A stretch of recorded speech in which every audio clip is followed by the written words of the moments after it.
Welcome to Soul Busy. I'm Rach. And I'm Carly, your CEO and COO sisters. We share unfiltered convo on balancing hustle with mindfulness while running successful businesses with soul and the real life between it all.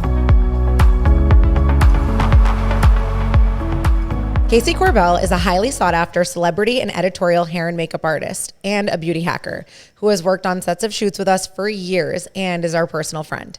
She has recently had a massive weight loss transformation, losing over 100 pounds. I believe it's 109 to be exact. She's incredible. This weight loss has put her on a path toward understanding her true identity and living in alignment with her highest self, and has literally transformed every aspect of her life. She's here today to share her journey with us. Welcome, Kacie. Before we begin this episode, we just wanted to have a quick disclaimer. We understand the sensitivity of these topics. It's crucial to note that our experiences are incredibly personal, and we do not advocate that you replicate our journeys in any way. Before considering any changes to your diet or your lifestyle, we strongly recommend consulting with a medical professional. Your well-being is our priority, and this podcast is here to inspire and inform, not prescribe. Kacie, we are so excited to have you on the podcast today. I am so excited to be here, ladies. Welcome. We love you so much. I love you guys so much. And it's our first episode back. Crazy. Soul Super busy. exciting. We're soul busy. We're soul busy. We've been soul busy. You guys are literally the definition of soul busy. So are you. I mean, yeah. It's You definitely- are. Yeah, You own are. it. I guess I am too, right? Own it. I love it. That's why Thank you're you. here. Yes, girl. We are soul busy. And when we sat down to make the list of what we wanted the next 6 months of podcast episodes to look like, you came to mind as being that first episode for us, just because your journey and your transformation recently has been so impressive. I feel like we kind of got to see it firsthand and be on the journey with you, because we've been on shoot sets together for the last, year. And It's so funny.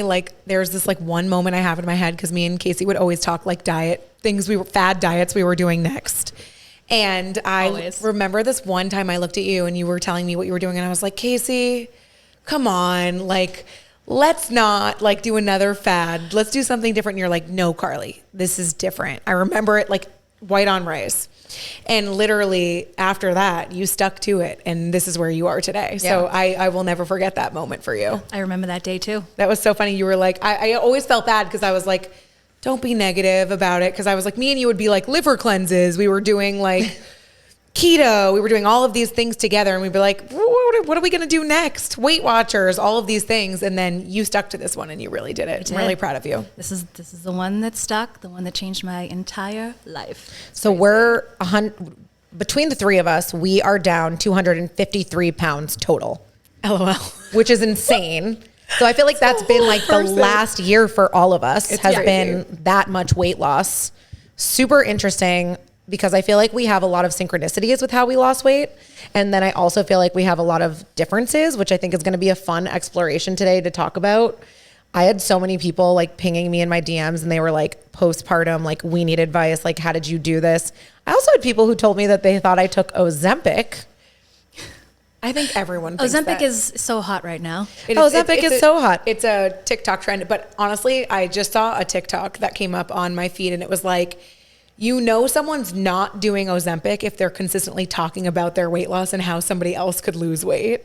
Fact. So I wasn't talking about it though. So I guess maybe it. No, I'm it saying adds you up. weren't talking about it crazy. I'm saying, but it was something you did talk about. People who are on Ozempic, they get nervous to say it for some reason, which I don't think they should. I think everyone should own what works for them. Yeah, whatever works. But that was something I think people have fear of saying they're on Ozempic because they're cheating. Yeah. But I don't believe in that. That's silly Well, business. I'm not on fucking Ozempic, so bye. Rachel, disclaimer, Rachel is not on Ozempic. I took it as a compliment, but then as it settled in, I was like, wait, no, I busted my ass to lose this weight. Yep. I want the damn credit. Oh yeah, you're no shortcuts here, Yeah, man. no fucking shortcuts. And it's fine if someone took it, but I didn't. And that's where I think taking shortcuts and, to each their own. If Ozempic works for you, great. Agreed. But if you take a shortcut that's too short, you're really not changing who you are as a human being, and you're just really likely to put it back on. You're not changing your lifestyle. Absolutely. This is a quick fix for now. We'll drop the weight, and then you go back to how life was before, and you Totally. go back to how you were before. Well, It doesn't stick. There's not. people who want to lose weight for so many different reasons. For me, I was always overweight. It was part of who I was. And I know we share that, but it's funny. It's you can never like lose people on TikTok post and they're like, I remember how it is to be a fat person or an overweight person, whatever way they say it. And I know what it's like to be a skinny person. And now I have both perspectives, because some people will never know what it's like to live in a fat person's body, to be completely honest. It's a very interesting perspective. Well, I have different perspectives because I've known the feeling of losing weight, being middleweight of where I want to be, feeling that like taste of skinniness. It feels different. It's not the same, but like there's a lot of mental work that goes into this. Oh, hell yeah. That you could either lose all the weight, quick hack, and then gain it all back. I've done that before. Or you lose the weight and you prepare for those habits after you lost the weight. You're thinking ahead. Yeah, which I never used to think ahead. And now I'm like, that's the number one thing on my mind. Like after my wedding, I'm like, 80-20, Carly, 80-20. Don't forget these habits. Oh, I won't let you forget. I'm so scared. I won't forget. Well, I'd like to just back up a little. And Kacie, why don't we all kind of explain like what we did to like arrive at this weight loss, and like also maybe explain like what caused you to get to that point? Because I think, Carly, you led into a really nice part of this conversation where it's like, what was your why to lose this weight, you know? Mm-hmm. I think it's important to back up a little bit for in my life, and to what Carly was saying, it's part of your identity. Yeah. Being a heavy person, even back to when I was 10, 11, 12 years old and I was not overweight, I was always big boned. I was always muscular and tall. And to me, because I was a size 4'6" and my friends were a 00, I was the fat one. 100%. You know? Yeah. And I wasn't. Looking back, I'm like, oh my God, I would kill to have that body. It's constant body dysmorphia. It's horrible. I mean, and growing up in the late 90s. It's horrible. Dude, like, I definitely felt that too. It's horrible. yeah. So, by comparison, I was the fat friend, right? So I took on the always role. burned being called fat too, like in middle school. Now that's not part of my vocabulary, but like now just describing how I felt back then, I'm using that word because it is so triggering. Yeah. Fat funny friend. The fat funny That was friend, me. right? And Fat funny girl. I took FFF. on, just thinking about Triple how, F. The triple F. Hey, the triple F. Wasn't there a movie about that? I don't know. I forget.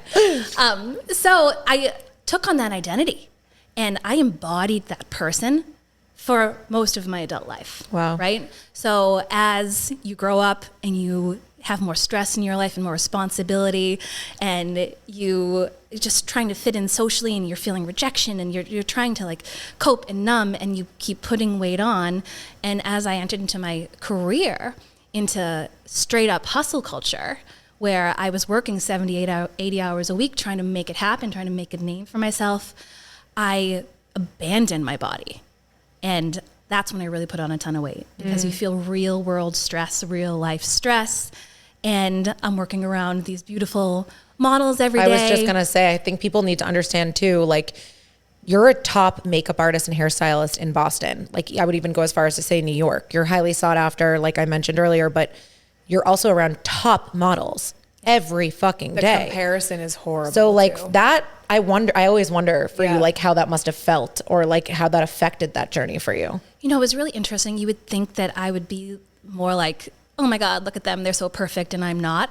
I almost blocked it out. Understood. Yeah. Because it helped me, right? And people would always be like, you're so beautiful, blah, blah, blah, blah. And I'm Your like, face is so you're pretty. you're such a pretty thing. face. Ugh. Oh, Jesus. That has been said to me since I was literally 2 years old. Yeah. Your face is so I pretty. just got I'm like, the chills because it's like I'm people like- probably don't realize I'm like, how what? that deals. What does that mean? What does that mean? My face is so pretty. You know, So my body's not? I'll kick you on the floor. I'll kick you on the floor, dude. But, it didn't affect me, maybe subconsciously. Maybe it was just like a coping mechanism to kind of have to block it out, because these women are perfect, by society's standards. So it's something, I guess it may have affected me in a subconscious way. How did you lose the weight though? Like what was your path? So the breaking point, let me tell you the freaking breaking point. Like, Tell I us. think I had just tried keto again for the 100th time, because it does work. It works quickly, but it's not sustainable for women. That what I'm finding out now is you got to cycle in and out of it. Your hormones get fucked up if you stay in keto for too long, and there's only so much you can do. So I was scrolling on TikTok, my favorite, Same. late one night, and there was this guy who was like, let me teach you how to lose 20 to 45 pounds in 6 weeks. And I'm like, I'm like, sounds like bullshit, but I'm listening. I love his videos. But I'm desperate, so let's go. But there's like 2 pizza boxes in my apartment and some empty pints of ice cream right now. But I just ate an entire bag of Sour Patch Kids, family size. My vice was smart food popcorn. Oh, really? I still eat popcorn now. That's in the this vice? new lifestyle. Well, and Ben and Jerry's. Like I have a together. replacement for that for you that I've been eating late at night. Okay. Lesser discuss. evil. Lesser evil, white cheddar, popcorn. I've tried that. Very, very good. Low carb. Love it. So he's like, lose 20 to 45 pounds in 6 weeks. I'm like, eh. But yeah, I'm listening. So I did my research. I went on the website. It's called the Metabolism Reboot. And there were like hundreds of testimonials that were consistent with this claim. And I was like, I'm like, okay, so there's some proof here. So let me just dive in a little bit deeper. I booked a call with him. It's like 45-minute call where you talk about your goals, see if you're a good fit for the program, because it's not a fit for everybody. And I decided to do it. That was like late March. I started early April. And 9 months later, I was 106 pounds lighter than I am now. I always find that Unbelievable. number funny, the 9 months. It's like it's how long it takes to make a baby, and it's how long it takes to remove the baby. Or birth a whole new identity. Birth and identity. It is. That Yummy. diet that so I love those videos that he posts. I agree with a lot of the things that Who's he he? says. Let's give him the Jared. His name is, Jared McDonald. I don't know him, but Yeah. I after you did it, like I reached out a couple of times. That diet is hard. It is. That diet is very hard, and I give you the utmost credit to stick to that because it's not easy. The preparing of the meals and those type of things, very hard for me, and I really give you a lot of credit for it. Yeah. So you stuck to it for 9 months. You're still in it right now, or you're in a different path? So there is a whole offboarding to Nice. this program. It's, Which you loved. That was something that was big for you. You know, and sticking to just the eating principles of this program doesn't work. It really is kind of like a multifaceted, synergistic program, and it consists of like all different parts, which is why I think it's like Worked the for you. perfect, recipe for success. But to come off of it, there's an 8-month offboarding program. Smart. So you just learn how to be a person in society again, and it's basically the principles of paleo 80% of the time, but there's like a weekly meeting, like a lifestyle meeting, for me, community is huge. I'm all about coaching, all about community, always have been. So you kind of find out what works for you personally. You talk about what your goals are. Maybe you want to lose a little more weight. Maybe you're training for a race. Maybe you want to build muscle. He will tweak whatever you want To fit you, yeah. And he knows that I'm into fasting, and he's a big proponent of fasting too, as to help you lose weight or to help you maintain weight and kind of live a more relaxed life and just Free. stop the battle with food, essentially. Yeah. Cool. That's incredible. So, Yeah. Carly, How about- why don't you want me to go? Why don't you explain how much weight you've lost and what this journey has been like for you, and like what your why is? So my journey has been lifelong. So it's like I've always lost weight for certain events or like for certain things in my life that I wanted to lose weight for, which this time was not different to that. Like I was losing weight for my wedding specifically, but Which is in 2 weeks. which is in 2 weeks. Can't yes. Puke. But I know, it's crazy. Correct. That's crazy. By the time you listen to this podcast, I will be getting married in 2 days and not talking to anybody. So don't ask me if I'm ready. I will be arriving at the airport with all my hair and makeup Hey, stuff. Casey's coming. Casey's It will be the coming. 3 of us. So my journey has been since I was little. Like I've always been bigger. I've always been overweight. It's always been something that I needed to rid the demon of. It was never something that like I knew how to control. The problem for weight loss for me, it's like an ego thing. Like there was never a quick fix for me. There was never like this one thing that I was going to do that was like going to change my life with food. It was more about being skinny. Totally. It was never about this mental state of changing my identity until this time. And I don't know if it was my age or if I was like ready to listen to myself. I think I know what the answer to your question is. I'm going to go into it. Yeah, after, I don't know what it was, but this time was very different for me. Although I didn't lose as much during this year as I wanted to, I gained like a whole different perspective of like who I want to be after this, which was different for me. And I learned that from you when you first did that. I was like, what is she talking about? But now I realize like it was a whole mentality thing for me rather than just this skinniness or fitting into jeans. Like it's not as much that anymore for me.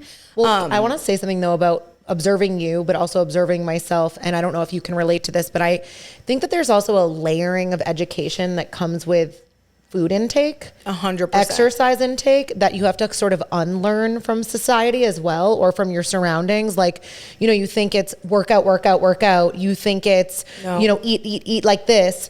I didn't work out during my weight loss journey. I just started. So like, I think that there's a lot of things too, like you've layered education on like what an ingredient means. And so I think that the reason this time is different for you, whether you lost as much as you wanted or you didn't, or whatever that detail is, you gained a foundational education that you can carry with you past the wedding for your why. And so that you know what to do now. Well, that's why I'm accepting it. Like, I'm cool with it. Like, I mean, 60 pounds is a lot of weight. I'm not like worried about like the number, but I used to be. Like, I used to be like, holy crap, I need to get to this number. I'm like freaking out. And like, I definitely want to still lose 10 pounds before my wedding. So see you at my 7-day fast, girls. I'm kidding. We're going to talk about fasting. Yeah, we'll talk about fasting. But so for me, I originally wanted to lose the weight for my wedding, but now I want to lose the weight for myself. I want to get pregnant after the wedding, and I don't want to carry a baby in my body, in an unhealthy body. So that also fueled that as well for me. But also, like, I'm done with her. I'm done with my overweight Carly. I don't want to be her anymore.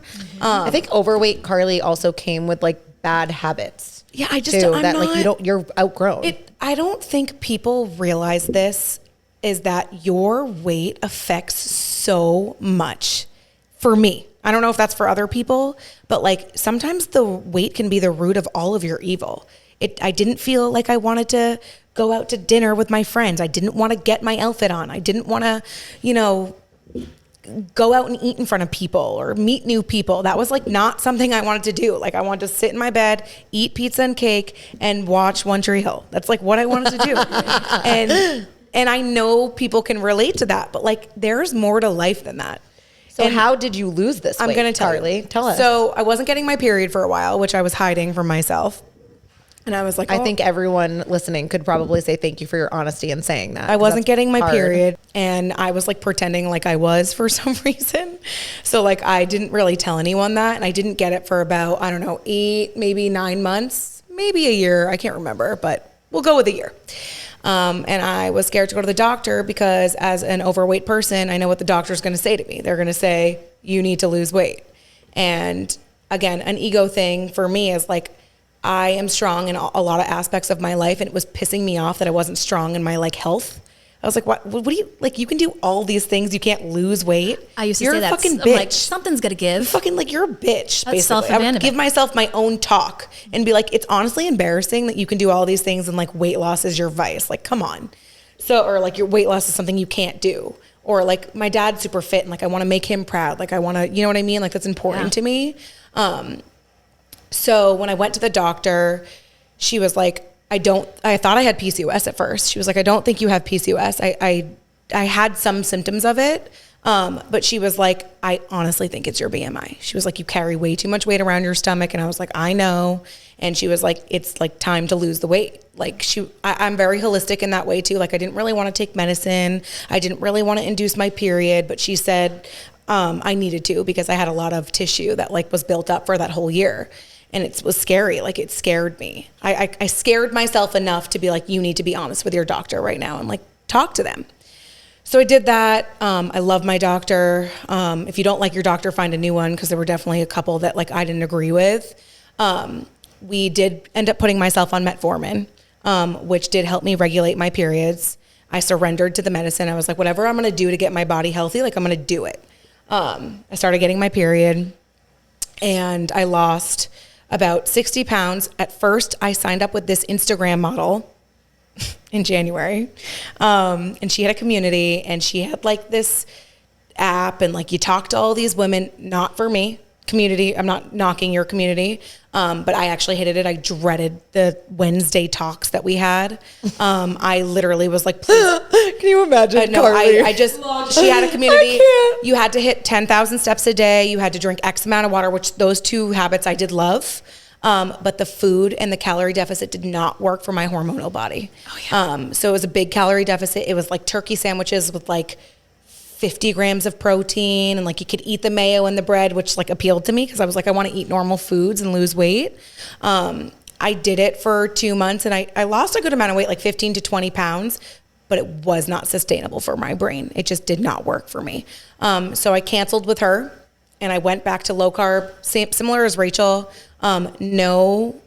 No keto, like no high fat. It wasn't that for me. It was more just like low carb foods, vegetables, as much protein as I possibly could, as healthy as I possibly could.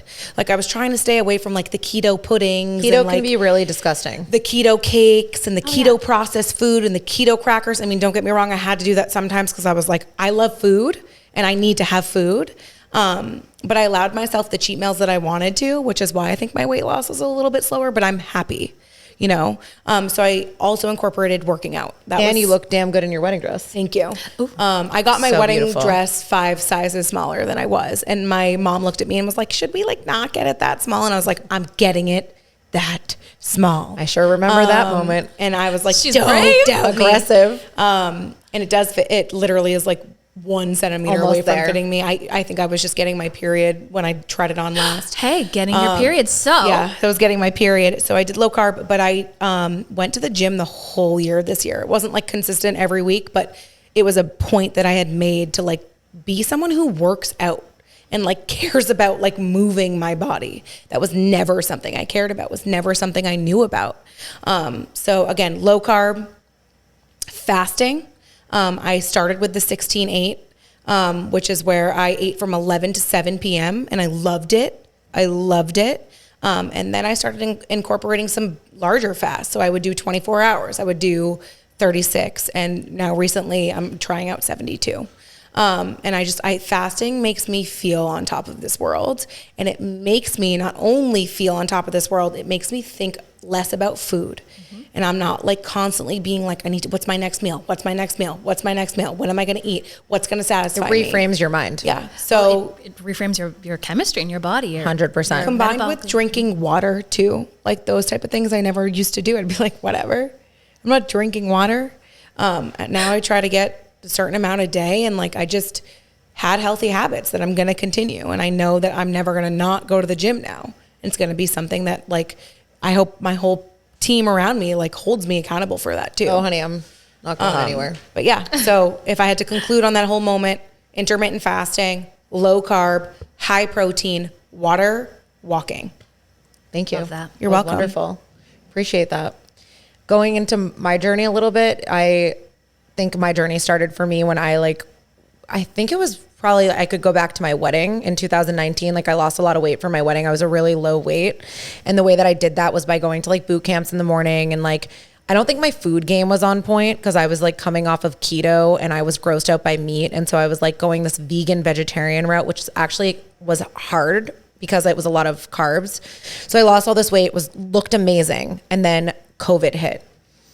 And I think I spiraled because I was really stressed about the businesses closing. Like I was so freaked out. I was like, what does this look like? Who wasn't hungry during COVID? Well, we were doing like Pizza Friday at home. Was extra hungry during COVID. I was also trying to get pregnant and I was like stressed about trying to get pregnant. And so I gained in that time frame, I think like about 30 pounds during COVID.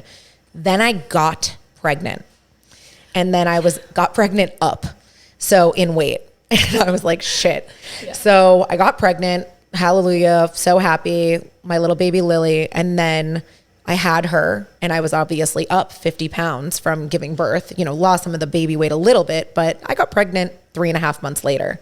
So then I had Sadie. Still can't believe that, by the way. It's wild. Well, so the weight almost like stayed on your body. The weight stayed on my body. Because you didn't have a chance to lose it. I didn't have a chance to do and anything. You can't really lose weight when you're pregnant. No. You definitely. Yeah, you can't. Not really. I know definitely can't. That's a fear of mine too. You have to actually gain weight. And you have to be okay with that. So it's actually a very like life-altering moment when you're going to the doctor and they're like, we want you to have gained this much weight. I also had a doctor at one point look at me and told me they wanted me to only gain 15 pounds for my entire pregnancy, which really stressed me out because I had gained 50 organically. I think I'm the only one in this room who's been pregnant, so I can just speak from the future. What's difficult is you can hide behind the baby a little bit with what you eat. So you it fucks you up a little bit. Well, I'm just speaking from your future. It fucks you up because you also feel sick. So you are craving carbs and the baby needs you to be well and you need to be well. And you also need to function. So when you're craving those things and you just want to be okay, you also are eating all the shit that you are usually trying to avoid. So for me, like I love It's like kind of mind fuck. It is a mind Yeah. fuck. It's a whole different nature of, but also it changed how I lost weight. I'll explain that. But essentially, I would like love a Dunkin's drive-through. Like to me, the accessibility of like a donut was wild in my pregnancy. I would sit in parking lots alone, quietly eating rainbow sprinkle donuts, like living too many times. But listen to how fucked up that is in our like society. Is like, if I went through the drive-through and ordered a donut, I would be like pretending. I would be on the phone being like, "Oh, it's for my brother." Like that's how, fucked. No, it's fucked. Like would do you that too. going through you going through the drive-through and eating a donut, being like, "Holy shit, my normal life, I would never do this." Yeah. Like we have to get rid of that. It has to go. I think that that's part of all of our journeys is we've let go of that because I think we all share that. Essentially had 2 babies in 14 months. I went up 55 pounds with Sadie again. So I was like the highest. When I looked at the scale, I was so fucking horrified. I'm overly confident. So when I looked in the mirror, I didn't actually see it until I'm like, after. that's it? That's all you weigh? It was a scary time what I weighed when I gave birth. And then I knew that I did not want to get pregnant fat again. I knew that it was an internal job for me. So I went to my journal. That was how I lost my weight. And I was like, I knew fasting worked for me and I knew hardcore keto didn't because I'm like mainly vegetarian. I only eat chicken occasionally and turkey occasionally. So I went back to the things I knew I liked and I made a plan. So that plan for me was a fasting schedule that I stuck to for almost a year now. And that fasting schedule was exactly what I'm about to describe to you. Monday, I ate one meal starting at 6:30 p.m. And then Tuesday, Wednesday, Thursday, Friday. Because you did a 24-hour fast. I did a 24-hour fast from Sunday. Tuesday through Friday, I ate from 12:30. I began eating and stopped at 6:30 when my kids were done eating. I was done eating, so I cut myself off. Yep. And so after I made dinner, that was it. And I ate low carb during that time frame. Not no carb, low carb. Like I just didn't want to be like zero carbs. I think we can all agree that that was like not the vibe.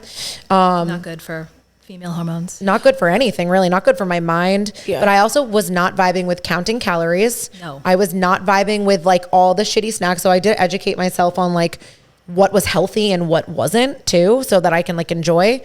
Saturday and Sunday, I gave myself leniency.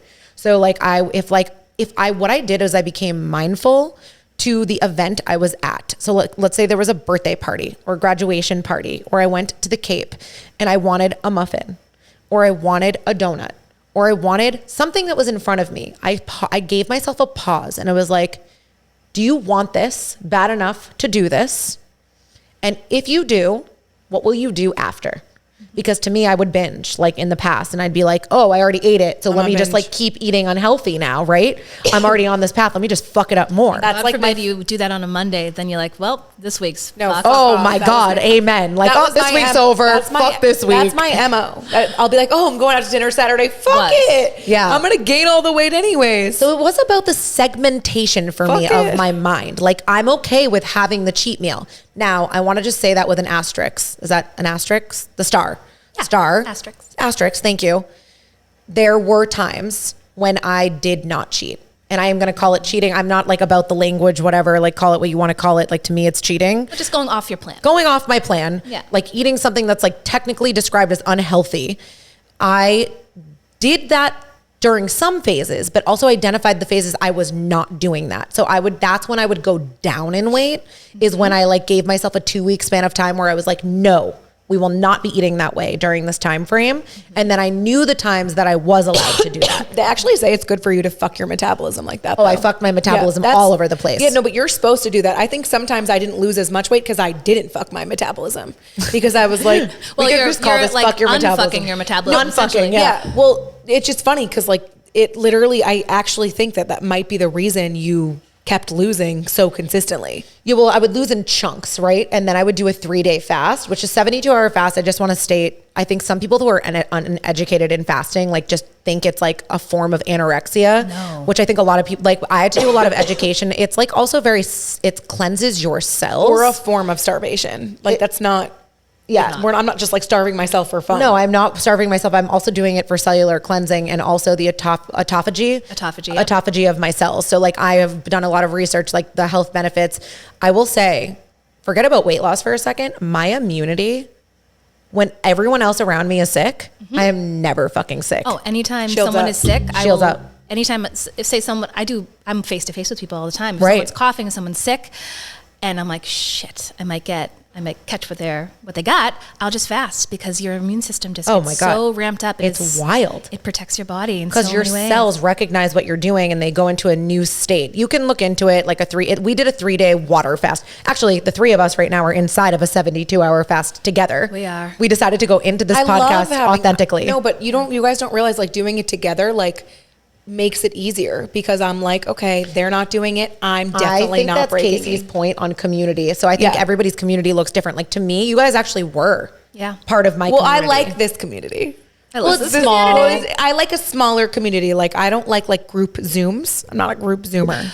I love a group Zoom, girl. I'm sorry. like, hey, who needs help? I'm sorry, Casey. I fucking hate a group Zoom. I'm sorry. But you're good at talking to people. It's not my MO. How long did it take you to lose the weight? A year? So I gave myself about 2 to 3 months postpartum, like, cause that's a very hectic time of life too, when you have like a newborn, but I had breastfeeding and I did not breastfeed. Okay. I went straight to motherfucking formula. she's a CEO. As she should. It was more for me about like, I didn't think that my baby would be harmed by formula. So I was like, if I can be selfish and put myself first and also my baby's happy and my baby sleeps, let's fucking go. So, but that's a hectic phase in your life. It was especially hectic for me because I had babies that were 14 months apart. So I did allow myself some grace where I was like, okay, you can have 2 to 3 months, like go to Cheesecake Factory, like do your thing, like all the things you want to do. Then I was like, time to start. And I did not work out for the entire time. I would say that I have lost 84 pounds. And that given is like the day I gave birth. So that was like including baby physically inside me. I've lost 84 pounds and I would say about 10 months. That's incredible. It is amazing. Do you guys want to know like the nitty gritty of what like very what I much did? so. Okay. So I'm going to take a sip of water first. Please. Well, we need to hydrate. We do need to hydrate. In our lifestyle. There's Element Electrolytes, not sponsored. Fantastic. Lauren loves that. Mango chili. Rachel and I love the Ultima.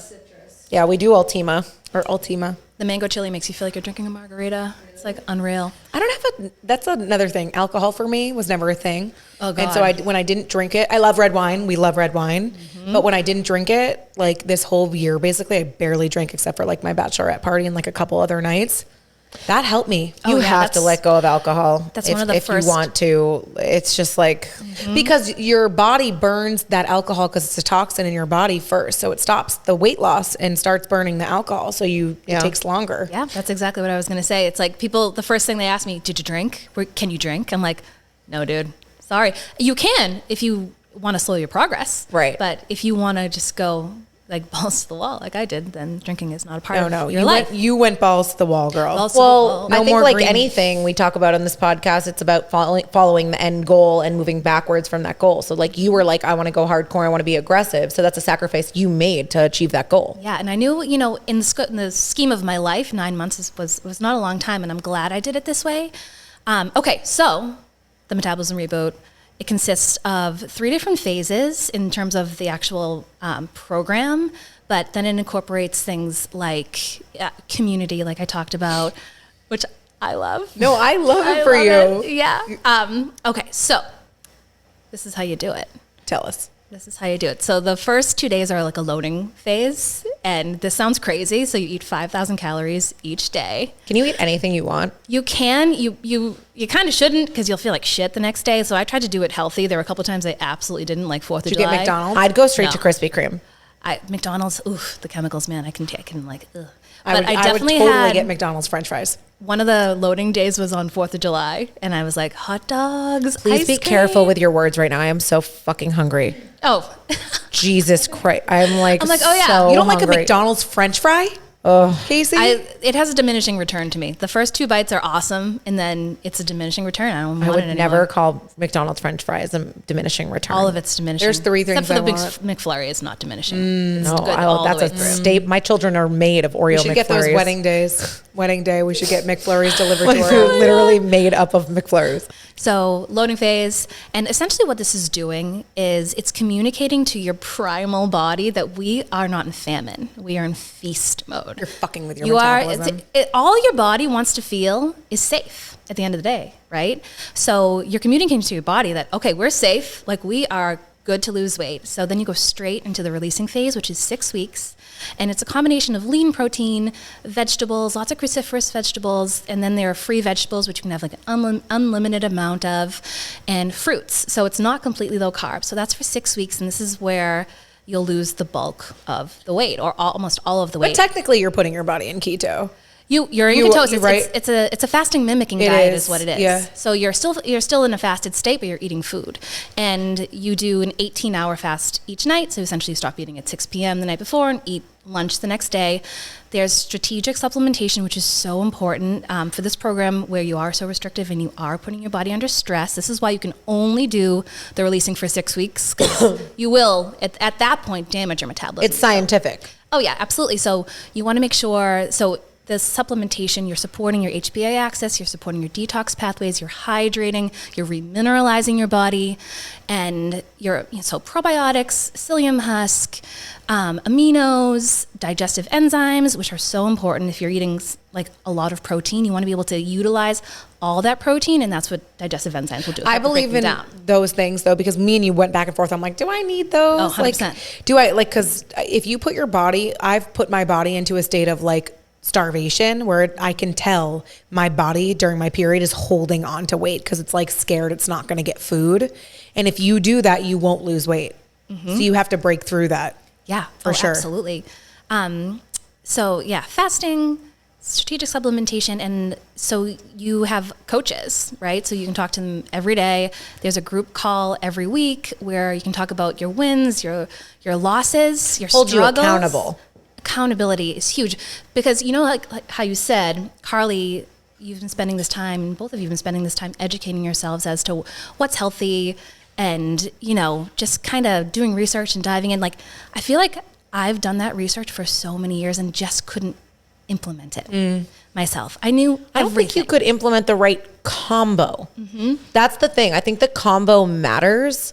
You know what I'm talking about? It's nice to follow something too, though. Yeah. It's nice to have rules. Yeah. Like I said, I need a program. I love coaching. I love like strict parameters help me in a way. If it is too open-ended, I'll kind of fly off.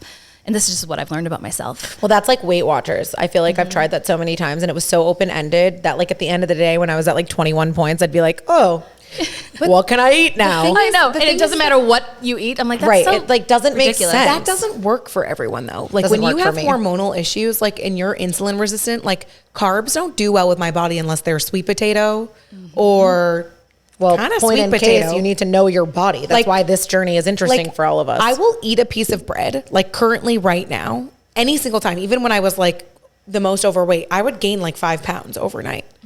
So like Kinda carbs, messed up. you know what it's like, and Well, then gluten, you know, you could have an inflammatory 100 I'm intolerance, yeah. inflamed like crazy. Yeah, dude. So what was the next phase?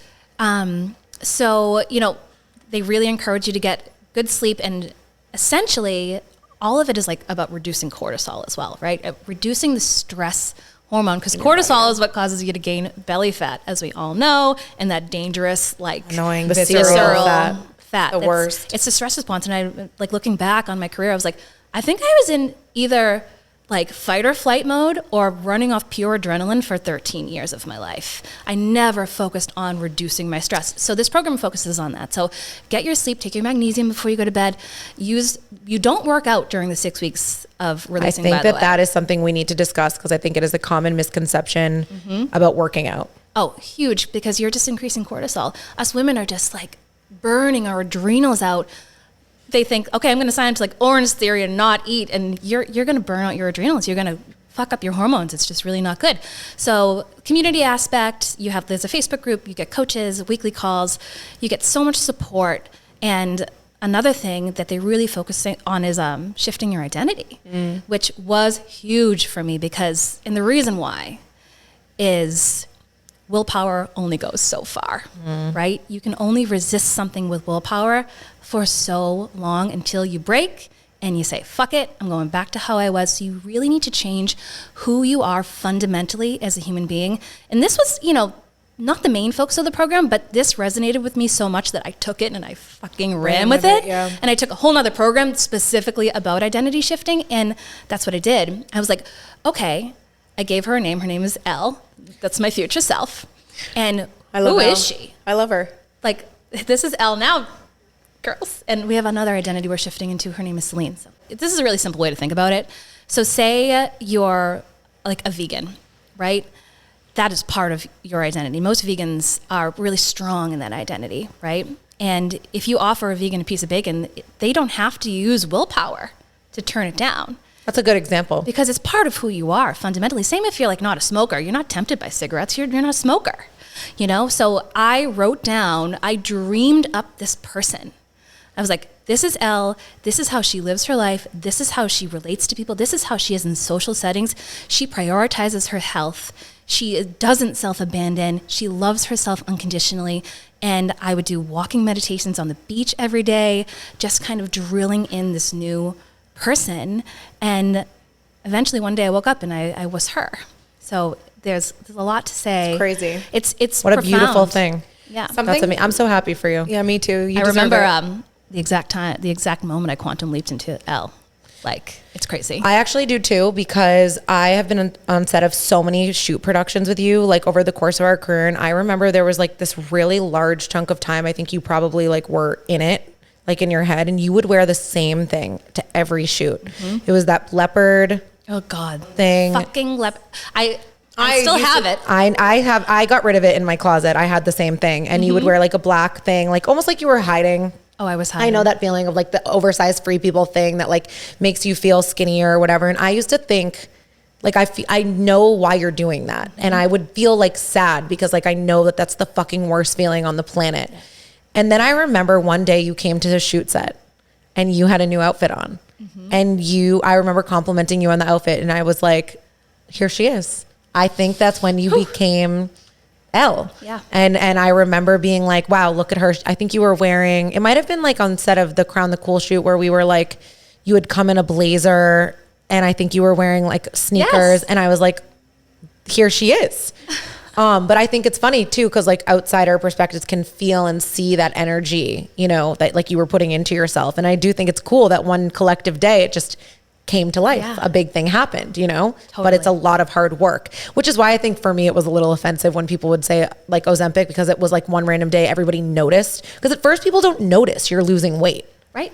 Either, you know what I mean? Which I think makes it challenging. Mm-hmm. It's not gratifying. Yeah. Like you have to be gratified alone. Yeah. Validation's nice. A little, I love it. Validation's like great. Of course. The best feeling. A compliment's great. Something about the identity shift that you were talking about is like, I have thoughts as an overweight person that I'm sure like even things I've said previous, you're like, yeah, I've thought of that. Mm-hmm. Or TikTok has been a really good outlet for me because I'm like dying laughing that other people feel similar things or think similar things as me, which TikTok kind of changed my... Kacie's point on community. No. I get what you're saying. In saying that. I prefer like a quiet community. Yeah. I like community, not me being involved in it. Well, I'm just if that makes any sense. I'm noting one theme though of this conversation is like you have to decide what that community looks like to you, because I think it's a tying theme of all three of us. Mm-hmm. We all had people we leaned on to go on this journey together that like understood that this journey was happening. You have to decide what that community looks like for you. Something I think about too as a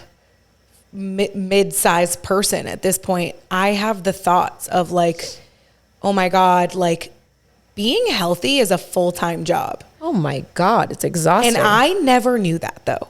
Like until it becomes who you are. No, but like I never, like you talk about an identity or you talk about being in a fat person body, or like I even watch my fiance, I'm like, you're eating pizza and you're pissing me off because you're not going to gain any weight from this. And then you're going to have something sweet and it's going to bother me. And you're pissing me off. You're pissing me off. And then he's going to go to the gym like a healthy person would.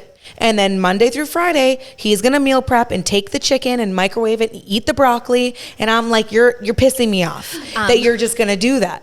But it's really annoying. No, you're really annoying. But I think to myself too, is like, it really is a full-time job. Like after wedding, pre-wedding, 10 years from my wedding, like you have to think and prepare to also be this new healthy person. And I think just remembering that it does require work, and it never ends. There's not this point that I'm going to have after my wedding and I'm going to eat food after my wedding. I cannot wait for the pancakes at my brunch. Don't forget, like I will always be this person. Glorify food, and I think it's okay to love food. And I think that in the past I've thought like, I'm not going to eat that food. 100%. I'm not going to do that. And when I stopped restricting myself and stopped looking at food as the enemy, but as something that could help me or fuel me, I think that was a change for me. Like I want to eat protein pasta for dinner and not be like, oh my God, I just had pasta. I think it's not a healthy way of living. That's what I'm saying. So I just have to, everyone has to remember, once you get to there, the job starts once you've lost the weight. Right. Because you have to maintain it. Yeah, maintaining is hard. I've lost the 60 pounds and gained it back before. When I was 25, I lost 60 pounds. I really wanted Joe to like me. It's not why he liked me, but it was something that I did it for a reason. He's loved you in every shape and He always form. has. And then we started dating and we started eating, and I gained the 60 pounds. He's the same weight. And I've lost it and I've gained it, and this time feels so much different for me. Yeah, absolutely. What I'd like to focus on to turn the conversation just a little bit, I think the audience would probably like to know like what we eat today, or like what a few normal, like what are some staples that have helped you through this journey? Like some items you turn to, or some food. Like let's talk food. I will definitely let you know. Let's talk food. Kacie, why don't you start us off? I love it. I did want to touch upon, I don't know if this will, I think your audience would really like to hear about the arrival fallacy, like we were just talking. I don't know what the hell that is. Okay. Tell me what that is. Like, so I finished my weight loss journey like end of February last year, and I've kept it off for almost a year now. Amazing. You know, I had a tummy tuck, I had a breast lift. I'm a new person, right? And then life, then it's like, okay, now I'm in the real world, right? And it's like you're born. You're like a fish out of water. You think, once I lose 100 pounds, then this is going to happen. That. Once I lose 100 pounds, then I'll find love. Or once you lose 100 pounds, that's the then, worst. Like you go to the next level of my career, but that's all a fallacy, because there's never an arrival. You don't lose 100 pounds. What the hell is a fallacy? Are you saying like a fantasy? Fake. It's fake. Like it's not real. Got it. Yeah, it's a lie. It's like you are going to lose X amount of weight, and then this is going to happen. It's not going to, because you are still kind of who you are, even though we talked about identity shifting, but it's always going to be work, especially as you're making choices for your future self as opposed to your old self. That muscle is going to grow stronger and stronger over time, and eventually it will just be second nature, right? You will make those choices naturally, but there is no arrival is what I'm saying. You don't lose the weight and it's all over. You need to constantly put yourself first and choose yourself and your health. I agree. And I will say too, touching on something you said earlier about willpower, I read this quote that stuck with me about willpower being a muscle that needs to be exercised. And the more you exercise the muscle, the stronger the muscle gets. That was something that motivated me in those moments of weakness when I was like, do I want this or do I not? Because then I was thinking to myself, I can exercise this muscle or not. It's a choice I can make. And then that does over time, the compound effect of the subconscious mind hearing that message in my head over and over again, it did become who I was. Yeah. Do I want this? Is this moment right now, like everybody around me is eating X. Am I going to join in or am I not? Well, and you're like, why? Why do I feel like I need to in this moment? Exactly. And this is why I love that you incorporated these pauses into your journey where you're like, okay, is this just because I'm bored?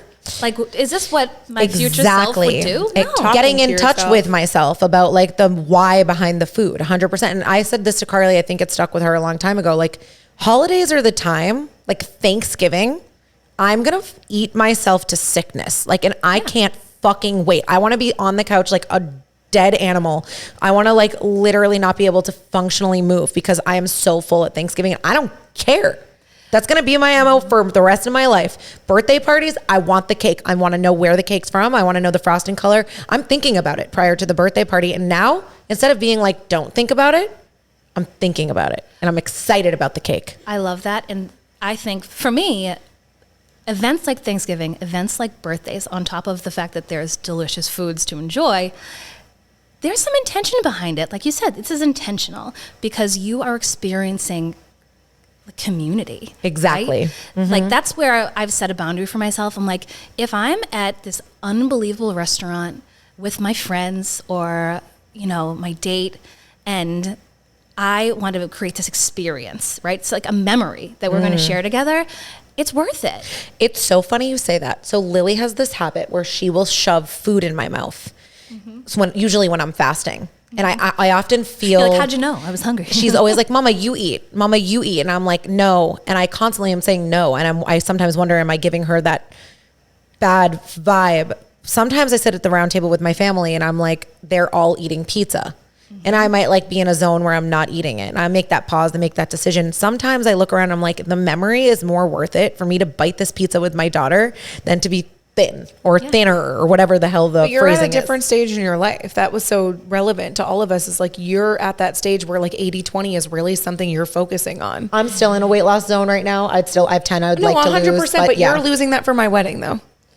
No, definitely not. Actually, I'm complete opposite of what you think. I'm fully losing that for myself because there is a goal weight I've always wanted to be. I want to see what I look like. Yeah, but at that you don't weight. have a time that needs to happen. Oh no, yes I do. What is it? I would say that within the next 6 months, I'd like to be down to the goal weight. I mean, 10 pounds in 6 months. It's 10 pounds by your wedding. I would like to lose a total, another 20 pounds. Oh, sorry, I misunderstood you. So you want to be invisible. No, that wouldn't be invisible for me. It would just be my lowest weight. But the reason I want to do that too is because I've experienced what it feels like to gain 55 pounds pregnant and be at this higher weight. It's not comfortable to be fat and pregnant. It is uncomfortable. Your legs rub. You are worried about doctor's appointments. Your baby hurts you. It's like not fun. Yeah, no, I don't want that. Can we all agree that another difference this time for all of us is that we weren't losing weight from a place of self-hatred. It's hell yeah. We were losing weight because from a place of self-love. Oh, instead. definitely. I never hated myself. That's something I can say. Like I was always confident. I always felt like I was pretty. Like I always felt like I still had something to offer. Like my weight didn't define my confidence ever, which I know that might not be for everyone, but I never allowed it to be something that stopped me. I think it was something internally that I didn't love about myself. I always felt like I was a skinny person stuck in a fat person's body. That's all I can say. That's all I can give you in my brain when I think about it. I was never lazy or like not wanting to do something, or like it was more just like I didn't want to look that way, or I didn't want to feel that way, you know? I think your perspective is probably the rarer of the opportunities for somebody to feel that. I can relate to that until I got pregnant and then had 2 babies back to back. I looked in the mirror and I had a body I didn't recognize. My boobs were bigger than ever. I had sagging skin. I had stretch marks that had like deflated. I had a belly button that was now flattened. I did not know what my body was. I had to learn what you're saying. Your perspective though is a good day on my day. You like, don't you forget that. 100%. Because yeah. you like, that's in even being your sister. Like I look at you, I'm like, wow, good for you. You look great. And for me, I'm like, holy shit, I wish I looked like that. Well, after I that had perspective a baby. is an important part of this game. So I feel like, not that mine is worse than yours. I'm just saying to you. I think it's incredibly relevant what you said though, Kacie, because I had to learn self-love of a body I didn't recognize. Yeah. So I looked in the mirror and I had to 100% look in the mirror and say, thank you, body, for giving me these babies. I accept you as you look and are. I think it helped. I had a man who loved me no matter what and told me I looked beautiful. That's one perk I can say I had on my side. But I agree with you very much. That is definitely a step 1. Yeah.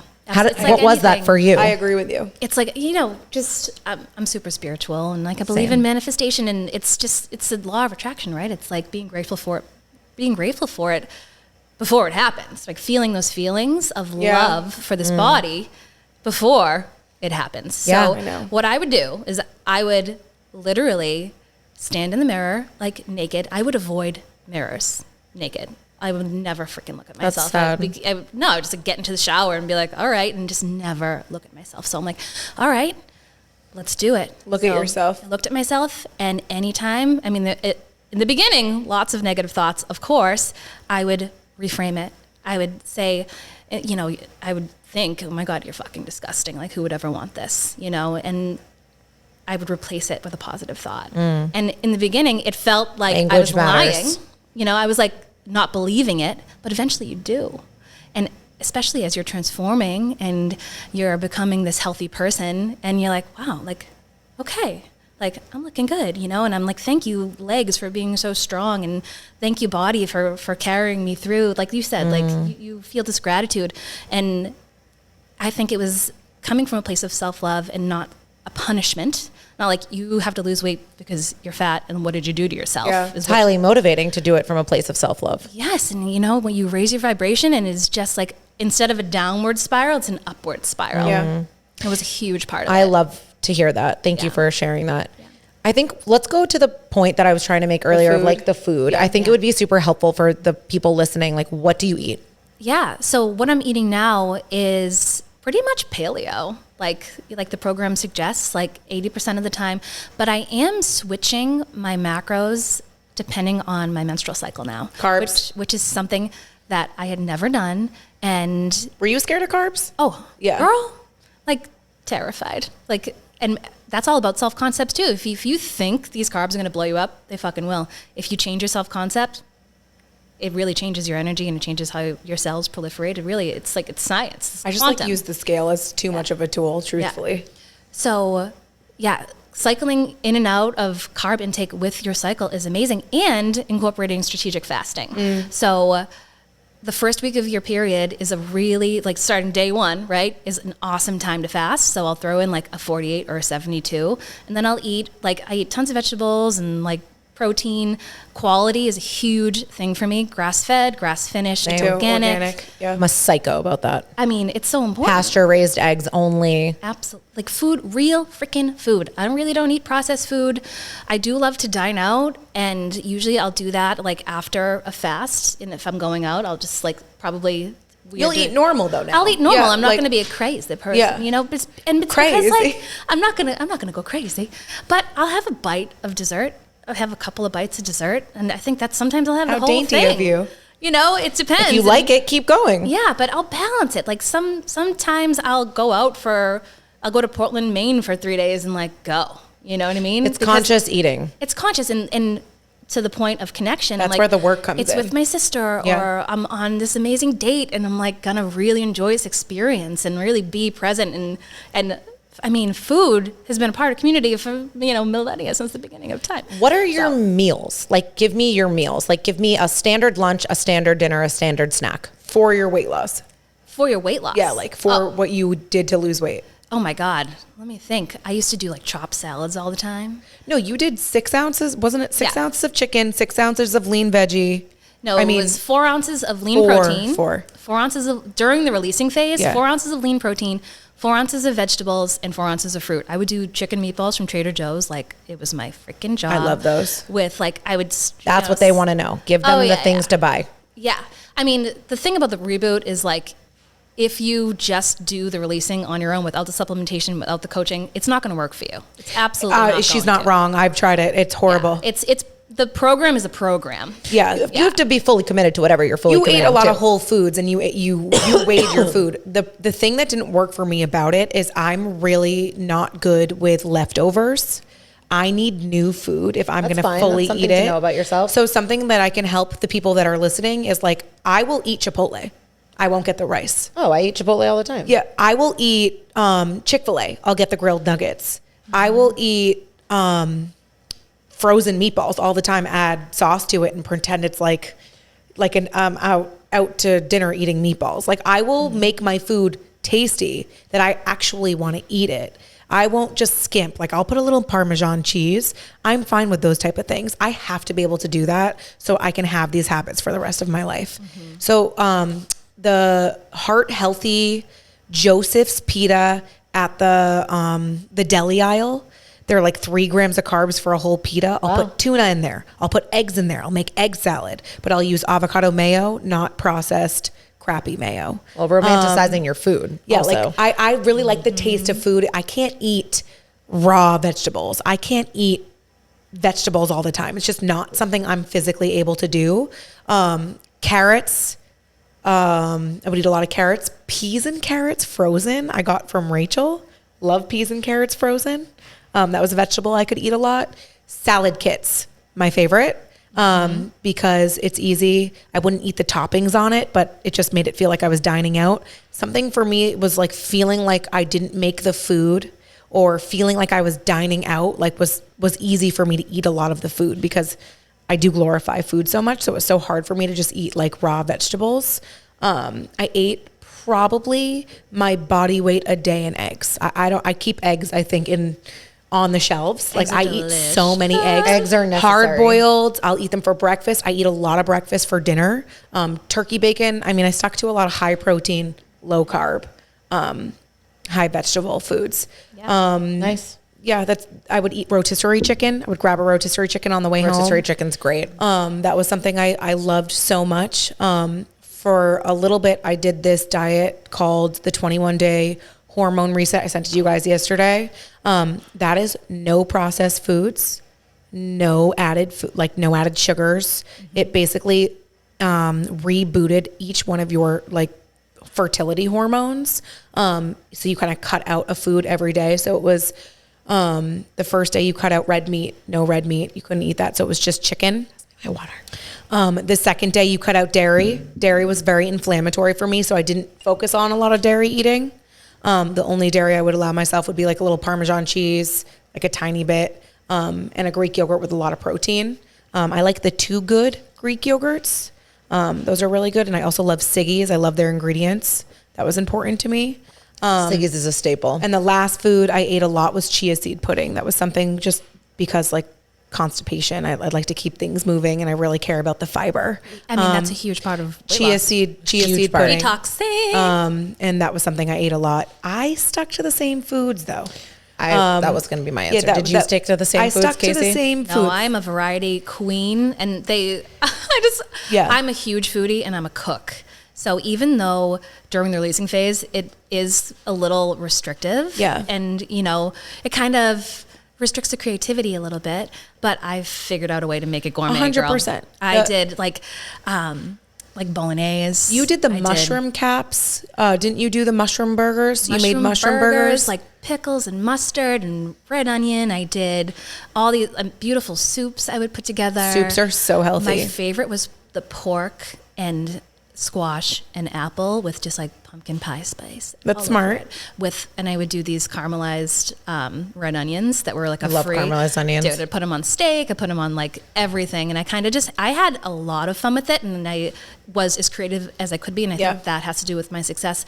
Because I'm the same as you, Carly. Like I hate leftovers and I hate blandness, so I made it as fun as I possibly could. It's funny. Weight loss is. I used to like glorify cooking. Like I'd be like, ugh, I'm the best cook. Like I'm gonna cook all these things. I love cooking dinner.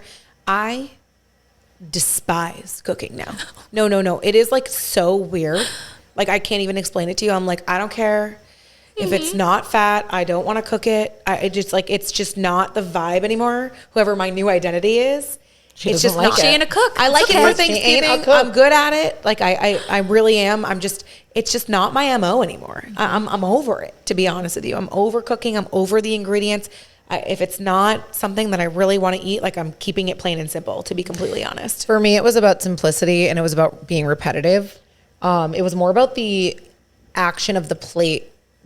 Also, like for example, for dinner, it also helps when you're cooking for children because you want them to have a balanced meal. For sure. So like that was something that actually really helped me.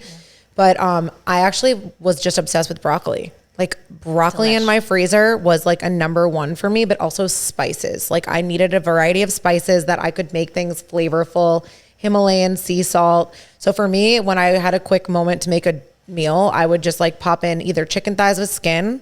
I didn't worry about the fat or any of those things. And I would put some honey mustard spice on top and then bake it for like 30 minutes, let it get crispy on top. And I'd throw in either green beans and avocado oil with Himalayan sea salt, broccoli with Himalayan sea salt, any of those things. But I would repeat that. I would make that like my weeknight She's thing. very telling the truth. I think my most repeated meal, it was the easiest one, was chicken meatballs from Trader Joe's. I know I already said this, but they're so good. I would shave celery and ribbons of carrots. Interesting. And like chop up cucumbers and put some dill in there. And just because on the releasing phase of the reboot, you cannot have any fat, which was like, I almost didn't do it because of that. I'm like, Wow. fat is life. Fat I'm is like, good. what fucking 90s bullshit is this? But there is science behind it, and it clearly, it works. But I would just load it up with Frank's Red Hot, and it was unbelievable. You got to have those meals that make you happy. That would like literally the vegetables are hard for me. That's the tough part. You just have to find the vegetables you like. Like I would chop up peppers. I can just raw. I can only eat so many vegetables. It's just That's why you just repeat. Yeah. That you just keep sticking to the same shit. Yeah. For lunch, I'm going to tell you guys right now, everyone's surprised with this. I was fine with fried chicken. Don't care. Love it. Love chicken fingers.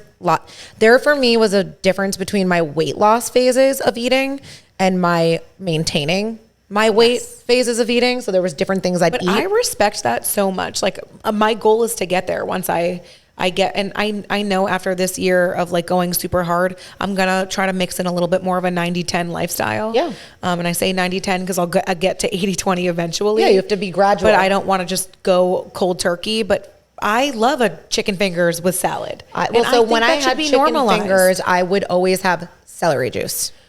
And I know that that's weird, but to me, like, okay, Soul Busy is all about the harmonious balance of it all, right? Mm-hmm. If I would have a pint of Ben & Jerry's, which I would have a pint of Ben & Jerry's, fine. I can eat that whole fucking thing. I could eat every single piece of that chocolate chip cookie dough.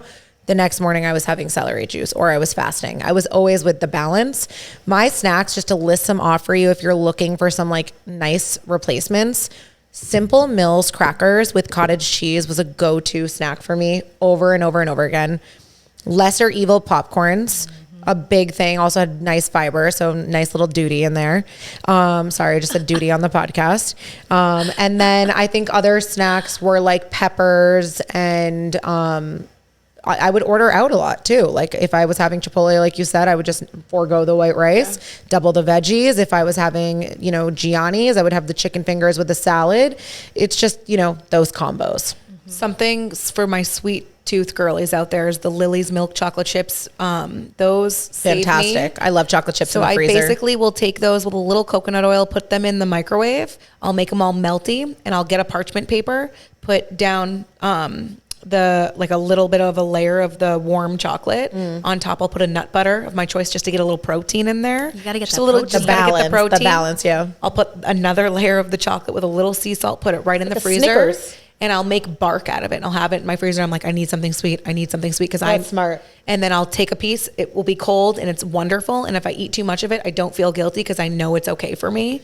And also Lily's makes you poop because it has fiber in it. That's amazing. And I forget what type of sweetener it is. It's a really healthy. It's stevia. Erythritol. Something I can't say it. It's one of the only artificial sweeteners I can have that doesn't make me feel like I want to die. I forego all the smart sweets, like those type of things. Those things didn't work for me. I was just going to say, I'd like to transition the conversation into two things and then start to wrap up. One is the art of restriction. Because I think we talked a lot about letting yourself, but I also think part of our journey was a lot about like restricting and fasting and those phases. And then lastly, I'd like to talk about the topic of working out. Kacie, why don't you start us off and talk about a little bit about like fasting and restricting for you and how that helped in your journey? So fasting I'm using right now as a form of maintenance. Nice. There was fasting during the reboot, like actually every single day, which is funny because it's not abnormal for me. I've been fasting for the past 6 years, every single day. Which now I know it's not good to do it every single day. But I think like just as there are like seasons in life, there's ebbs and flows. I think, constantly keeping the body guessing is so healthy for us. If you think about it from a primal standpoint, we didn't have 3 meals a day every day. And we haven't evolved past those primal, human beings. nature. Yeah. Our cells are still the same. Our bodies still work exactly the same. So I think it's healthy to cycle in and out of times of feasting and fasting in times of switching up your macros, a little bit lower carb, a little bit higher carb, and it just did you hear the revere there? Carb. Sorry guys, slipped. No, we like it. Okay. Be you. It's in there. Cabs ahead. L is from Revere. L lives on Revere Beach. So, but now I'm syncing it with my cycle. Like I was touching on earlier, there are times during your cycle where it's better for you to fast, and times you really need carbs. Like when you're ovulating, you should have some healthy carbs. And I'm not talking like pizza and ice cream. I'm talking like beans. Sweet potato. I'm talking sweet potatoes. healthy. Even potatoes. But you Fiber. restricted yourself at times. Like, let's Oh, be clear. In absolutely. order to lose weight, you do need to also be strict at times. Yeah. Oh my gosh. I restricted myself for nine months. Because I think it's a confusing message. And that was something that was really confusing to me. Like, when I would see people talking about food and like weight loss, is like, they're like, just let it flow. Like, just be like mindful.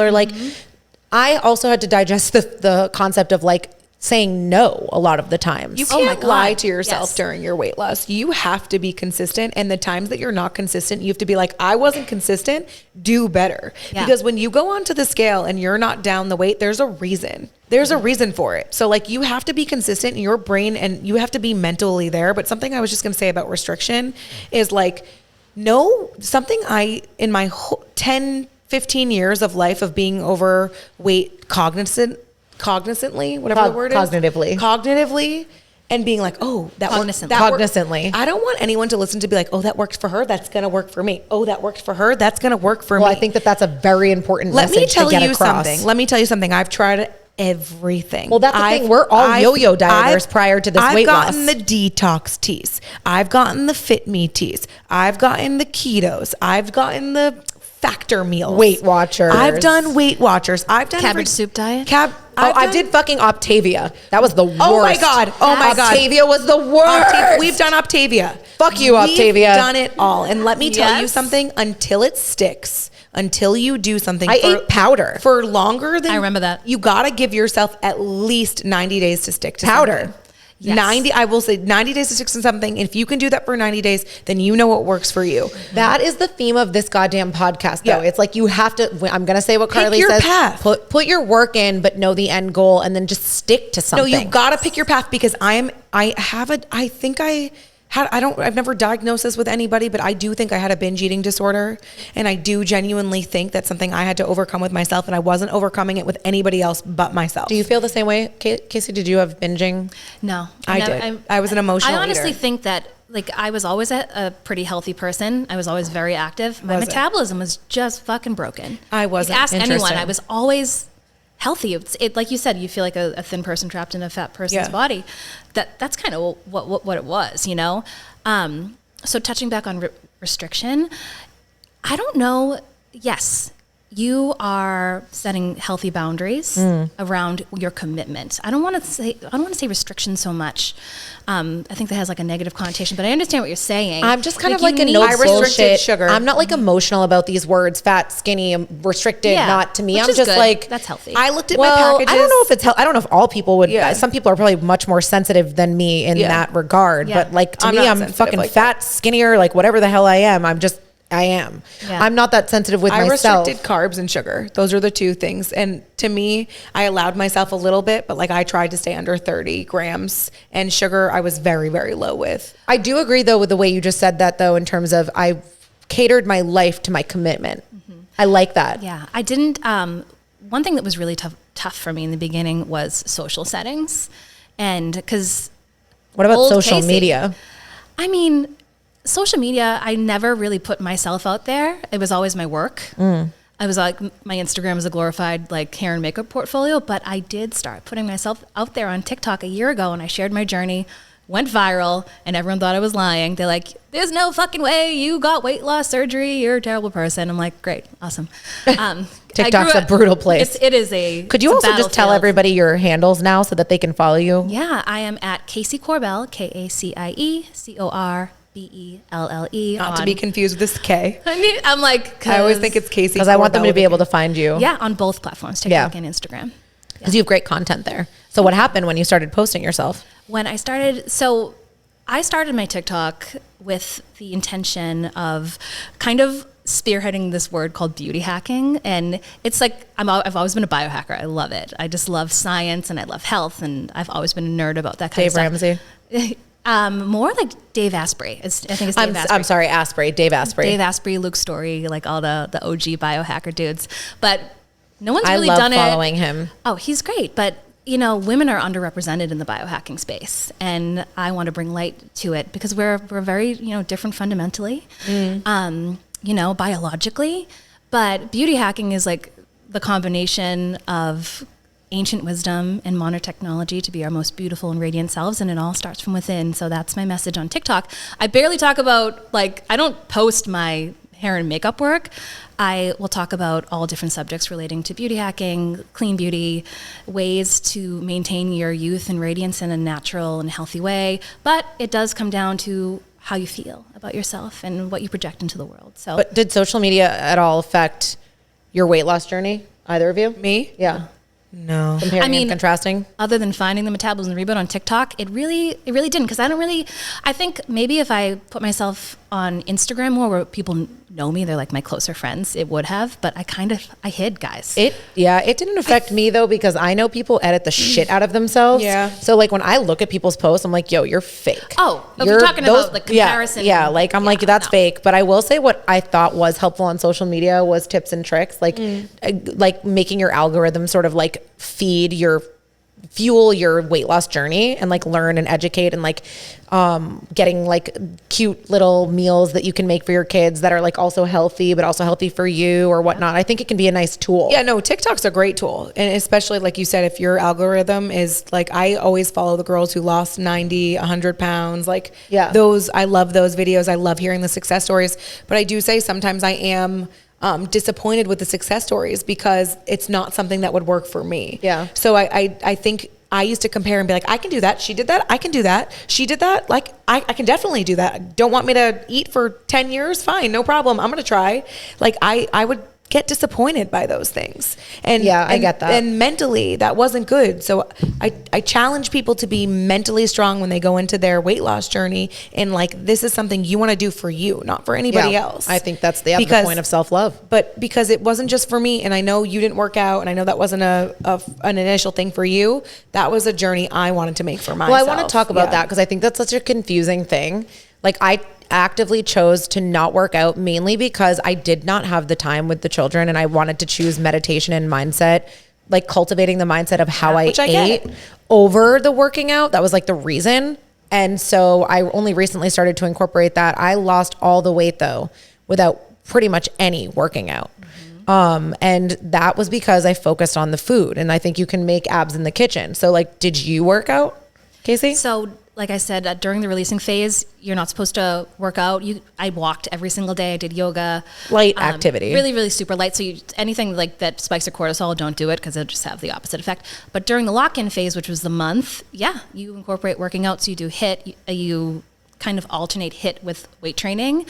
And that's for 4 weeks. But I did the program 4 times in a row. So as I cycled in and out, I would stop working out and then I would start working out.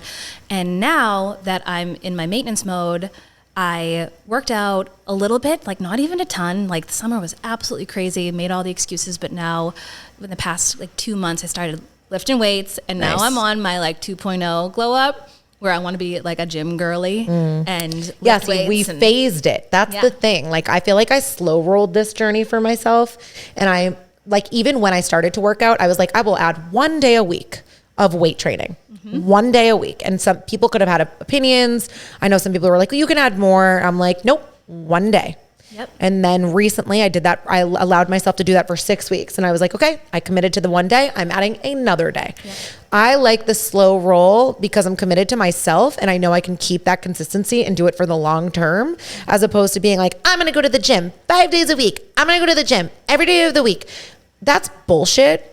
And it will last 2 fucking weeks. Oh, and you're burnout, dude. Yeah, burnout. So I'm looking at it more of like, I want it to be a part of my life where I go when it feels right to me. Feels good. Yeah, like I try to go at least, I'll take it at least once a week if I go. But if I didn't go, or sometimes I'll go 4 times in a week. Sometimes I'll go 2. Sometimes I'll go 3. But I like the activity of knowing that's something I like to do. Or I'll try to walk my dogs more. Or I'll try to do something else that's active. Incorporating it. Like I'm not looking to be this bodybuilder girl, pretending I'm hot at the gym. I look like shit at the gym. By the way, I don't go. No, I just want to be very clear. You don't do your makeup for the gym? No. I do. I go to Lifetime Chest and I do a these little girls bit. are wearing these custom suits with their hair and their makeup. I look like a literal. There's my custom suit. Whatever. I look hideous. Custom tailored. I'm not going for anyone else but myself. And the last 2 weeks I've been working out with my dad. He's super physically fit. He gave me some tips and tricks. I've been taking those tips and tricks. I've been taking those tips. Taking those tips that I put and now in I my can pants. do it myself, and like I know what I'm doing. But I have to say, don't count out walking. It is I agree. Walking. Don't discount walking. Walking's wonderful. I think that the moral of the story is to do this right, to not be yo-yo. You gotta be on the journey, and the journey is never ending, right? So like we're just entering new chapters of the journey. We're doing it together. We're doing it with our people. We're talking through it. What works for you, what works for me. And then we're getting mindful and then applying it. And I think that that's what makes this journey hard. It's a challenge. It is a challenge we enjoy, but it's also gratifying. Because like one thing I wanted to ask both of you is if you could say a message to your heavier self, yourself that you hated or that you said you negative thoughts about in your head, what would you say to that girl? You want my honest answer? answer? I want real. Give it to me real. I would say, why didn't you start sooner? And that's the truth. I like that answer. The truth is that like, I'm no bullshit when it comes to my weight loss journey. There's a lot of people on the TikTok. They're like, be happy in the body you're in, like blah, blah, blah. Like, I hate that shit. You can fake it till whatever you fake it till you are happy in your body. Cool. I power to you. You're lying. We all know you're lying. Everyone wants to go to Zara and fit in the jeans. It's a lie. I'm sorry. Start sooner, I she says. have never said I'm more happy. I've never said I'm happy in my body. I'm more happy than I've ever been in my body, but I definitely still have more work to do. Yeah. I want to lose 40 more pounds in my lifetime. I want to be a certain weight, and I don't want to go back. Yep. You know? But like I will say, why didn't you start sooner? What would you say to yourself? I'm going to take a little different angle on that. I would say thank you to my old self. Interesting. Because I believe that timing is everything. 100%. And that divinely, I wasn't meant to You weren't lose weight ready. until I wasn't ready. And I wasn't in the right mindset. Like I said, I always did it from a place of self-hatred. But I am grateful for her. And actually, you know, sometimes I probably sound like a crazy person when I'm walking on the beach. I picture like my new future self, Celine, and Kacie's still hanging out. She's like dancing down the beach and she's still there. And I'm just like, I talk to her sometimes. I'm like, how you doing? Like, you know, thanks again, you know, for being who you were, because you brought me to where I am now, essentially. Like I don't have any regrets. I'm really kind of at peace with who I was and who I am now. And I will say that I am comfortable in my body for the first time ever. Yay. Ever. And speaking to the gym girlies who wear the outfits that The match custom and like suits. the sneakers with Fuck the socks them. and the That's you. abs and the I hate sports those bras. girls. I signed up for a 10-mile race. Good for you. Sorry. Wow, I Case. signed up for a 10-mile race. Good for you. End of April 28th is when it is. And I'm like, okay, I'm going to start running. I get on the treadmill and this beautiful, perfect girl. I'm like, old me would have been like, fuck it, like, bye. Like, but I stayed, and I hadn't run in a long time because, like I said, I had surgery and it felt weird when I ran. It was like tingly, like as the nerves are starting to grow back, and I just didn't feel ready to run. I had like lifted and done yoga and stuff, but never running. I was always afraid of it. So I'm like, she's going to judge me because I'm doing a walk run. It's like couch to 5K, and she's like running. And I this insecurity came over me, but I'm like, fuck it, I'm staying, I'm doing it. And I started running, and I'm like, okay, this isn't hard. And I would run outside before weight loss, and like my belly would be bouncing up and down, so afraid of being judged by everyone around me that it would stop me. I'm like, I look absolutely disgusting, blah, blah, blah, like negative self-talk. And I actually felt, I was like tearing up. This girl thinks I'm fucking crazy, because I felt free in my body. That's amazing. I felt free. And like I could move and I could do whatever I wanted to. And I'm going to run that 10-mile race. You know? Yeah, you are. I'm going to do it, honey. Good for you. What about you, Yeah. Rach? I honestly don't know the answer to my own question. I'm sitting here trying to like listen to you guys and think about my answer. I think, I've had a different path in You journey. have. I think I've had moments where I've been thinner and like stayed thinner for a long time. And I feel like, I think for me, it would be more that you weren't ever an obese person. No, I was not obese. So but I definitely wanted to be thinner. I think for me, it would probably be two things. One, I would say to her, so much more fun, like on this side, getting dressed in the morning. Oh, yeah. So much more fun. Like I just love using my clothes. I missed my clothes. I think the other thing too is that what I used to do a lot of is like a little bit of everything with my dieting and my exercise. And I think what happened was I'd be like, okay, well, I'm going to eat this because it's keto, and I'm going to eat this because it's low fat or like low sugar. And like all of a sudden I would look at my week of eating and I'd be like, wait, I did a little bit of everything. I'm doing nothing. So I think what I would have said to myself is like, stick to one fucking thing and stop being so varied with your path. Like just stay streamlined, stay on one path, educate yourself on one thing. Anything can work. Weight Watchers can work. The metabolism reboot can work. Going internal and mindful and like making your own plan can work. It's just that you have to stick to something. So I think for me, I would have just said to myself, stop fucking listening to everyone. Listen to yourself, pick that thing, stick to that thing, and go. Absolutely. And I think the older we get, the wiser we get, the more we do work on ourselves, the more we clear that space and that like mental clutter. And as we start to get healthier and clear that like brain fog and like clear the chemicals out of our body, our intuition just gets stronger. Totally. Right? So as you sat down and you wrote your plan, I'm sure like the universe is speaking through you, dude. 100%. And it's like, this is what you're meant to do. 100%. And it's not like I haven't done that before. Like I remember I write on planes. I have like 15 journals in my meditation room. I looked through all of them. I've done this before. I'd be like, you're going to eat this and you're going to do it like this. I had, like you said, timing matters. I had to go through those moments to understand that wasn't my moment. No. Do you know what I mean? Like this is my moment. And I understand this is sustainable for me. I've had people be like, is this sustainable for you though? Cause like in the past it hasn't been. And I'm the only person that can answer that question to know, yes, it is 100% because I know I did it the right way, but now it's time to prove it. Also, I remember when you guys did, what did you call it? Optavia. It was the same time I had just gotten off the call with Jared and you were like, do it with us. And I was like, I think I'm gonna do this other thing and like, whatever. I know, I remember being like, I want her to do it with us. And then I remember like that long time we didn't see each other and I had started losing weight and blah, blah, blah. And then like seeing you guys recently. I had the baby. Yes. But no, this was after baby. I don't remember. Seeing you guys on the last photo shoot that we had together, I 100% know that you guys have energetically shifted into this. Oh, hell yeah. Like, I know you guys aren't going to go back. No. I can feel it. I know you're not going to go back. No. Yeah. And I think you need people who know that too. It's really hard. I think like that needs to be stated. It's not this like easy thing that just like happened. Yeah.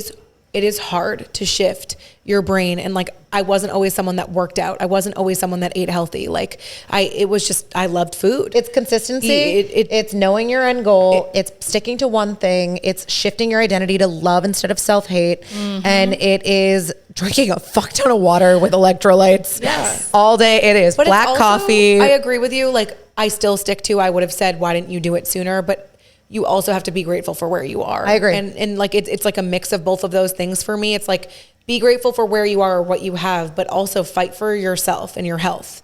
And don't sit back and just pretend like everything's fine when it's not. Yeah. Absolutely. Choosing your health, choosing yourself. Yeah.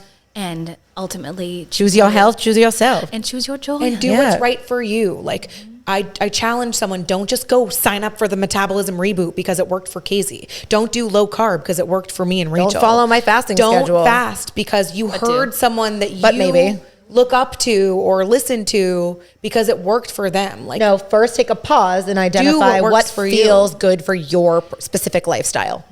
Yeah, if you're a person who wants to just like, who is impatient and is like, fuck it, let's go. Like that worked for me. And you guys have, and you've definitely both lost weight really, really fast too.